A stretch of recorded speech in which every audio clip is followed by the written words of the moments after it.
Magandang araw mga katokers, mga katokis, mga katoshis. Welcome lang po sa ating panibagong vlog dito sa Talking Toshi Sports.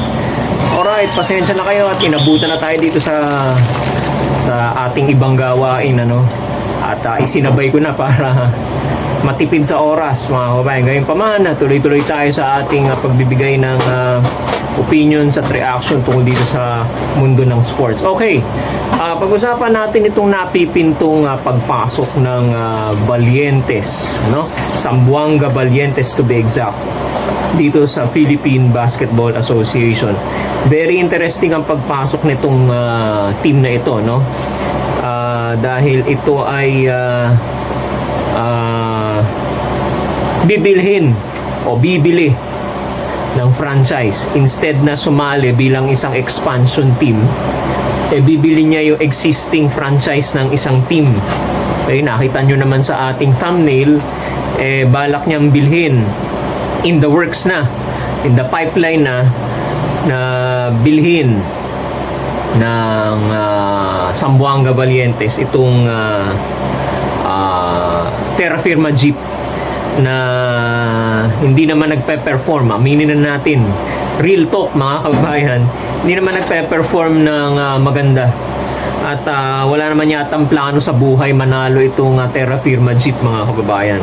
Aminin na natin at aminin man nila o at hindi, ganun ang nangyayari. Tulad ngayon ng performance nila, ang record nila 1-8, isang panalo, 8 talo. Okay? At sa takbo ng kanilang kampanya, nagtatapon ng mga star players, binibigay doon sa mga mayayaman na mga teams, mayaman na pinayayaman pa nila, binibigay nila yung mga franchise or star players sila. Okay? Kaya sa tingin natin walang balak talaga, walang future itong manalo, mag-champion at that, sa Philippine Basketball Association. Alright. Ngayon, balik tayo sa pagbili, balak na pagbili ng Zamboanga Valientes, na siyang papalit dito sa napipintong pumalit dito sa Terra Firma Jeep. Kamakailan nakita natin sa PBA, nanood sila, yung may-ari ng Kings Group of Companies. Okay? Mayaman ito, mga kababayan, na tinitingala sa sosyedad sa Zamboanga. Okay? At may kakayanan na bumuo ng team. Ito ay existing team na sa MPBL, So, balak nila lumipat sa PBA para siguro mas magkaroon ng exposure. Di naman natin maikakaila, mas malaki ang exposure sa TV, sa TV ng PBA kaysa sa MPBL. Alright? Limited. Kaya't nasa malaking medium-sized na network, TV network ang PBA, pinalalabas ang PBA, at plus yung mga replace pa sa One Sports at saka sa PBA Rush, Okay, so mas malaki natin di hamak ang exposure, magiging exposure ng Zamboanga Valientes kung sila'y makakapasok kaysa sa MPBL. Kaya binalak nila ngayon, Okay. So, July 11 ang kanilang deadline to finalize yung payment terms. Paano ba ang bayaran? Magkano ba bayaran? Magkano bibilhin yung franchise ng Terra Firma Jeep? Okay? At palagay ko mahal to, At malaki-laking perang ilalabas ng mga Navarro. Okay? Kasi itong Kings Group of Companies, sa pagmamay-ari nitong si Cory, Ma'am Cory, at saka si Juni Navarro na taga Zamboanga, malaki-laki ang perang ilalabas. Pero sa kanila parang wala namang problema ang pera, Basta makabuo ng team. May capability naman silang bumuo ng team. Alam niyo ba itong Kings Group of Companies, mabigyan ko lang kayo ng information, involved ang kanilang mga business. Meron silang mga negosyo sa microfinancing,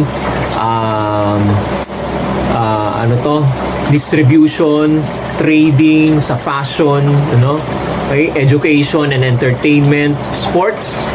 Okay, isa na nga yan, ano? And many others. Okay? At alam niyo ba mga kababayan, pag umayon sa kanila ang kapalaran na sila ay makapasok, mabentas ang maibigay sa kanila, may award sa kanila yung franchise ng Terra Firma, ibabalik nila itong si Christian Standhardinger. Okay? Naka-standby yan. Okay? May balak sila, okay, na ibalik itong sa laro, sa kanilang lineup, itong si Christian Standhardinger. Ba, mukhang mukhang yung ating duda o yung duda ng iba na itong Zamboanga Valientes ay magiging farm team na naman. Baga parang lumang tugtugin na, katulad ng ating tinatanong dyan sa ating thumbnail. Lumang tugtugin na nga ba yung Zamboanga Valientes na yan? Kasi bakit lumang tugtugin? Papasok kayo, baka naman gagayahin nyo lang ang Terra Firma Jeep. Okay? Yung sumpa tumawid sa inyo tumawid sa inyo at kayo ay mahawa, maging farm team din kayo, no? Okay? Pero sa isang interview, porsigido naman ang mga Navarro, may-ari ng Kings Group of Companies, na sila magbumuo ng very competitive team. Wala silang balak na maging farm team, ibig sabihin, ano? Okay? So, tingnan natin kung sino-sino yung mga kukunin nila, i-retain nila, magte-trade ba sila ng players, o kukuha ba sila ng mga players dun sa kanilang team sa MPBL, etc. etc.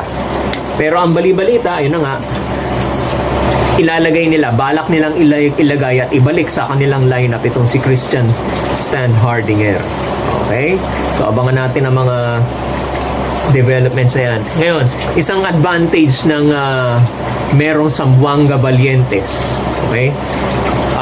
Hindi siya purong commercial in nature, no? Ibig ko pa sabihin, hindi siya purong negosyo. Meron siyang kaakibat na regional element.